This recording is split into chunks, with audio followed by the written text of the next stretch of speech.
നമസ്കാരം. സംസ്ഥാന രാഷ്ട്രീയത്തിൽ തലപ്പൊക്കമുള്ള CPM നേതാക്കളാണ് ഇടതുമുന്നണി കൺവീനർ സ്ഥാനത്തേക്ക് പലപ്പോഴും അവരോധിക്കപ്പെട്ടിട്ടുള്ളത് എന്നുള്ളതിൽ സംശയമില്ല. ആന്റണി കോൺഗ്രസിനെയും CPIയെയും കൂട്ടി CPM 1980-ൽ ഇടതുപക്ഷ ജനാധിപത്യ മുന്നണി രൂപീകരിച്ചപ്പോൾ ഘടകകക്ഷികൾക്കും CPMനും സർവ്വസമ്മതനായിട്ടുള്ള ഒരാളെ കണ്ടെത്തി മുന്നണി കൺവീനറാക്കാൻ അധികമൊന്നും ആലോചിക്കേണ്ടി വന്നില്ല ആ പാർട്ടിക്ക്. അങ്ങനെ നറുക്കു വീണത് കണ്ണൂരിൽ നിന്നുള്ള CPM നേതാവായിട്ടുള്ള PV കുഞ്ഞിക്കണ്ണനായിരുന്നു. അങ്ങനെ എല്ലാ കക്ഷികളെയും കൂട്ടിക്കൊണ്ട് നടക്കുവാൻ അനിതര സാധാരണമായിട്ടുള്ള മെയ്വഴക്കവും ആജ്ഞാശക്തിയും പ്രകടിപ്പിക്കുവാൻ കഴിവുള്ള ആളായിരുന്നു ഈ കുഞ്ഞിക്കണ്ണൻ സഖാവ്. 1981-ൽ മുന്നണി പൊളിച്ച് AK ആന്റണിയും കൂട്ടരും കോൺഗ്രസ് പാളയത്തിലേക്ക് മടങ്ങിപ്പോയപ്പോൾ CPMനെ പഴി പറഞ്ഞതല്ലാതെ കൺവീനറെക്കുറിച്ച് അവർക്ക് വലിയ മതിപ്പായിരുന്നു. 1977-ലും 82-ലും നിയമസഭാംഗമായ PV CPM സെക്രട്ടേറിയറ്റ് അംഗവുമായിരുന്നു. 1985-ൽ CPMൽ ഉരുണ്ടുകൂടിയ ബദൽ രേഖാ വിവാദകാലത്ത് MV രാഘവനൊപ്പം നിന്നതിൻ്റെ പേരിൽ 1986 ജനുവരി 13-ന് കുഞ്ഞിക്കണ്ണനെയും MV-നെയും പാർട്ടിയിൽ നിന്ന് സസ്പെൻഡ് ചെയ്തു. 3 മാസത്തെ സസ്പെൻഷനാണ് അന്ന് അദ്ദേഹത്തിന് വിധിച്ചിരുന്നത്. പിന്നീട് രാഷ്ട്രീയം തന്നെ ഉപേക്ഷിച്ച് അദ്ദേഹം വീട്ടിൽ ഒതുങ്ങിക്കൂടി. 1987-ൽ AKG സഹകരണ ആശുപത്രി തിരഞ്ഞെടുപ്പിൽ മകളോടൊപ്പം വോട്ട് ചെയ്യാനെത്തിയ PV കുഞ്ഞിക്കണ്ണനോട് അവിടുത്തെ CAT-കാർ അപമര്യാദയായി പെരുമാറിയ സംഭവം MV രാഘവൻ ഒരു ജന്മം എന്ന തൻ്റെ ആത്മകഥയിൽ MVR വളരെ വേദനയോടെ എഴുതിയിട്ടുണ്ട് എന്നുള്ളത് വസ്തുതയാണ്. ഇന്നലെ വരെ സ്വന്തം നേതാവായിരുന്ന PVയോട് കളവന് നല്ല ചരക്കിനെ കിട്ടിയല്ലോ എന്നായിരുന്നു ഒരു CIT-കാരൻ്റെ കമൻ്റ് പോലും. അത് മരണം വരെ അദ്ദേഹത്തെ വേട്ടയാടുകയും ചെയ്തിരുന്നു. അങ്ങനെ തന്നെയാണ് MVR അദ്ദേഹത്തിൻ്റെ ആത്മകഥയിൽ പറയുന്നത്.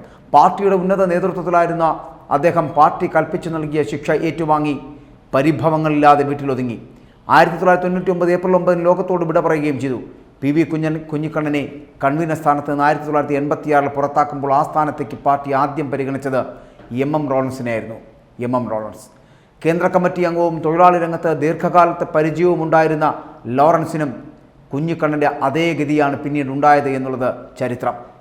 പാർട്ടിയിലെ ഉൾപ്പോരിൽ CITU പക്ഷത്തു നിന്ന ലോറൻസ് ഒരേ സമയം KR ഗൗരിയമ്മയുടെയും BS അച്യുതാനന്ദൻ്റെയും നോട്ടപ്പുള്ളിയായി മാറുകയായിരുന്നു എന്നുള്ളതായിരുന്നു. 90കളുടെ മധ്യത്തിൽ CPMനുള്ളിൽ വിഭാഗീയത കൊടുമ്പിരിക്കൊണ്ടിരുന്ന കാലത്ത് MM ലോറൻസിൻ്റെയും ഒപ്പം തന്നെ KN രവീന്ദ്രനാഥിൻ്റെയും നേതൃത്വത്തിൽ CITU ലോബിയും BSൻ്റെ നേതൃത്വത്തിലുള്ള ഔദ്യോഗിക വിഭാഗവും തമ്മിലുള്ള ഒരു തുറന്ന പോര് നടക്കുകയായിരുന്നു. ഇക്കാലത്ത് പൊട്ടിപ്പുറപ്പെട്ട സേവ് CPM ഫോറത്തിൻ്റെ ലഘുലേഖകളുടെ പേരിൽ 1998-ൽ ലോറൻസിനെ കേന്ദ്ര കമ്മിറ്റിയിൽ നിന്ന് ഏരിയ കമ്മിറ്റിയിലേക്ക് തരം താഴ്ത്തി. ഒപ്പം കൺവീനർ സ്ഥാനത്ത് നിന്ന് അദ്ദേഹത്തെ ഒഴിവാക്കുകയും ചെയ്തു. BS അച്യുതാനന്ദൻ്റെ 1996-ലെ മാരാരിക്കുളത്തെ തോൽവിയുടെ പേരിൽ CIT നേതാക്കൾ അത്രയും ഏതു നേരത്തും പാർട്ടി നടപടി നേരിടുന്നു അല്ലെങ്കിൽ നേരിടുമെന്നുള്ള അവസ്ഥ അന്ന് ഉണ്ടാവുകയും ചെയ്തു.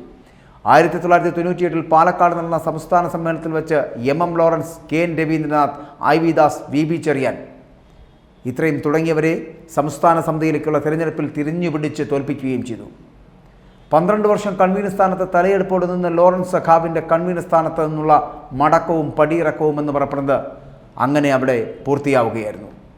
പാർട്ടിയുടെ പരമോന്നത കമ്മിറ്റിയായിട്ടുള്ള കേന്ദ്ര കമ്മിറ്റിയിൽ നിന്ന് ഏരിയ കമ്മിറ്റിയുടെ മൂലക്കിരിക്കുവാനും പാർട്ടി ഒരു തിട്ടൂരമിറക്കുകയുണ്ടായി. പാർട്ടി അച്ചടക്കം എന്നും പാലിച്ചിരുന്ന അദ്ദേഹം മുറുമുറുപ്പില്ലാതെ ഏരിയ കമ്മിറ്റിയിലും പ്രവർത്തിച്ചു എന്നുള്ളതാണ് വസ്തുത.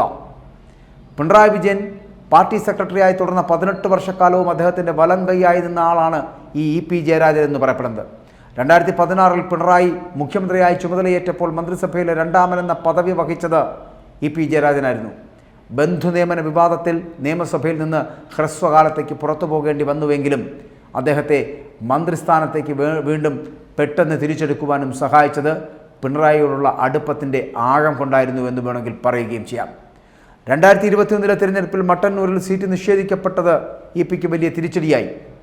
പാർട്ടി സംസ്ഥാന സെക്രട്ടറിയായിരുന്ന കോടിയേരി ബാലകൃഷ്ണൻ്റെ നിര്യാണത്തോടെ ഒഴിവ് വന്ന പോസ്റ്റിലേക്ക് നിയമനം കാത്തിരുന്ന EPക്ക് പക്ഷേ ലഭിച്ചത് ദഹിക്കാതെ പോയത് ആ ഒരു സംഭവമായിരുന്നു. MV ഗോവിന്ദൻ്റെ ഡബിൾ പ്രൊമോഷൻ എന്ന് പറയപ്പെടുന്നത്.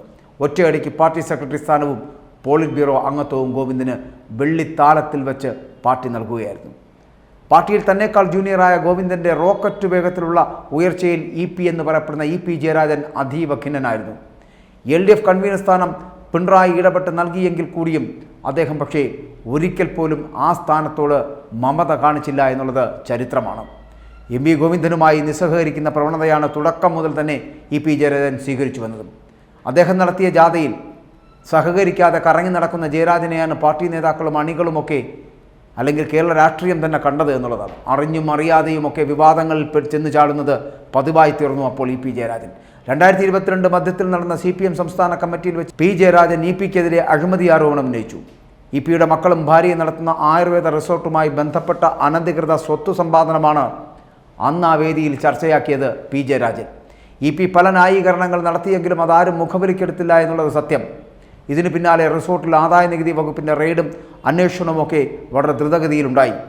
അതോടെ റിസോർട്ട് നടത്തിപ്പ് ബംഗളൂരു ആസ്ഥാനമായിട്ടുള്ള നിരാമയ റിസോർട്സിനെ ഏൽപ്പിക്കുകയായിരുന്നു ആ കമ്പനി. പൊതു തിരഞ്ഞെടുപ്പ് പ്രഖ്യാപനത്തിന് ശേഷം BJP സ്ഥാനാർത്ഥികൾ മിടുക്കന്മാരാണ് എന്നുള്ള ഇ പിയുടെ പ്രസ്താവനയ്ക്കെതിരെ പ്രതിപക്ഷമടക്കമുള്ളവർ ശക്തമായി രംഗത്ത് വന്നപ്പോൾ ജയരാജൻ അന്ന് ചുവടുമാറ്റി. ഇടത് സ്ഥാനാർത്ഥികൾ ജാഗ്രത പാലിക്കാൻ വേണ്ടി പറഞ്ഞതാണ് എന്നൊക്കെ പറഞ്ഞുവെങ്കിലും ആ ന്യായീകരണവും ആരും ഗൗരവത്തിലെടുത്തില്ല എന്നുള്ളതാണ് വസ്തുത. ജയരാജൻ്റെ കുടുംബാംഗങ്ങൾ നടത്തുന്ന കണ്ണൂരിലെ വൈദേകം റിസോർട്ടിൻ്റെ നടത്തിപ്പിൽ BJP നേതാവും ഒപ്പം തന്നെ കേന്ദ്രമന്ത്രിയുമായിട്ട് രാജീവ് ചന്ദ്രശേഖരൻ്റെ ഉടമസ്ഥതയിലുള്ള നിരാമയ റിസോർട്ട്സുമായി ബിസിനസ് പങ്കാളിത്തമുണ്ട് എന്ന പ്രതിപക്ഷ നേതാവിൻ്റെ ആരോപണത്തിൽ പതറിപ്പോയ ഇ പി ജയരാജൻ അടക്കമുള്ള ഇ പി ജയരാജൻ അപ്പോൾ ചില തൊടുന്യായങ്ങൾ പറഞ്ഞുവെങ്കിലും അത് വിലപ്പോയില്ല. രാജീവ് ചന്ദ്രശേഖരൻ്റെ കമ്പനിയുമായി ബന്ധമില്ലെന്ന് ഇ പി പറഞ്ഞതിന് പിന്നാലെ VD സതീശൻ തെളിവുകൾ പുറത്തുവിട്ടതോടെ ബിസിനസ് പങ്കാളിത്തം സമ്മതിക്കേണ്ടി വന്നു ഇ പി ജയരാജന്. BJPയുമായി CPMന് അന്തർധാര ഉണ്ട് എന്നുള്ള കോൺഗ്രസിൻ്റെ വാദങ്ങൾക്ക് ബലം പകരുന്നതായിരുന്നു, ശക്തി പകരുന്നതായിരുന്നു സതീശൻ പുറത്തുവിട്ട തെളിവുകൾ എന്ന് പറയപ്പെടുന്നത്. ഏറ്റവും ഒടുവിൽ ഇതാ ശോഭാ സുരേന്ദ്രൻ കുടം തുറന്നുവിട്ട BJP പ്രവേശന നീക്കത്തിൻ്റെ കഥ കൂടി പുറത്തു വന്നപ്പോൾ, അല്ലെങ്കിൽ ഇതാ പുറത്തു വന്നതോടെ ജയരാജൻ പാർട്ടിയുടെ തന്നെ നിലനിൽപ്പ് പോലും ജയരാജന് അപകടത്തിലാവുകയാണ്. BJPയിൽ ചേരാൻ ഡൽഹിയിൽ പോയി ചർച്ച നടത്തിയതും BJP പ്രഭാരി ജാവദേക്കറുമായി കൂടിക്കാഴ്ച നടത്തിയ സംഭവങ്ങളുമെല്ലാം ഒന്നൊന്നൊന്നായി ഇതാ ശോഭാ സുരേന്ദ്രനും ദല്ലാൾ നന്ദകുമാറും വാരി വിതറുകയായിരുന്നു. ജയരാജൻ BJPയിൽ ചേരുന്നതിനുള്ള പണികൾ 90% പൂർത്തിയായിരുന്നു എന്നാണ് ശോഭാ സുരേന്ദ്രൻ അടക്കമുള്ളവർ പറഞ്ഞു വച്ചത്. നിൽക്കക്കള്ളി ഇല്ലാതായപ്പോൾ ജാവദേക്കറെ കണ്ടെന്ന് ഇ പിക്ക് സമ്മതിക്കേണ്ടി വന്നതും അതുകൊണ്ടാണ്. മുഖ്യമന്ത്രി പിണറായി വിജയൻ കൂടി തള്ളിപ്പറഞ്ഞതോടെ ഇ പിയുടെ കൺവീനർ സ്ഥാനം തെറിക്കുമെന്ന് ഉറപ്പായി കഴിഞ്ഞു. കൺവീനർ സ്ഥാനം വാങ്ങാത്ത നേതാക്കളുടെ പട്ടികയിലേക്ക് ഇതാ ജയരാജൻ്റെ പേരും ചേർക്കേണ്ട സ്ഥിതിയാണ് എന്ന് പറയേണ്ടി വരുന്നു. ഇവിടെ രാഷ്ട്രീയത്തിനപ്പുറം നമ്മളൊന്ന് ആലോചിക്കുക. ആദർശങ്ങൾക്കപ്പുറം, നിലപാടുകൾക്കപ്പുറം ഇ പി ജയരാജനെപ്പോലൊരു വ്യക്തി കൂടി കമ്മ്യൂണിസത്തിൻ്റെ പടിയിറങ്ങുകയും താമരത്തണലിലേക്ക് പോവുകയും ചെയ്യുക എന്ന് പറഞ്ഞാൽ എന്ത് ആദർശമാണ് CPMകാർ, കമ്മ്യൂണിസ്റ്റുകാർ ഉണ്ടാക്കിയെടുത്തത് എന്ന് പറയേണ്ടി വരും. പിണറായി വിജയൻ കൂടി കൈയൊഴിഞ്ഞ സാഹചര്യത്തിൽ ഇ പി ജയരാജൻ ഇനി വഴിയിൽ എന്താണുള്ളത്? തെറിച്ചു പോകാൻ പോകുന്ന കൺവീനർ പട്ടവും ഒപ്പം തന്നെ പാർട്ടിക്ക് പുറത്തു പോകുവാനുള്ള ഇടങ്ങളും തേടേണ്ടി വരും. പാർട്ടിയിൽ നിന്നും കൂടി പുറത്ത് ആക്കപ്പെടുന്ന ഒരു സ്ഥിതിവിശേഷവും ഉണ്ടാകും ഇ പിക്ക്. അതോടുകൂടി അടഞ്ഞ വാതിലുകൾക്ക് മുന്നിലേക്ക് തന്നെ വീണ്ടും ഇ പി ജയരാജന് പോകേണ്ടി വരുമെന്നുള്ള കാര്യത്തിലും സംശയമില്ല.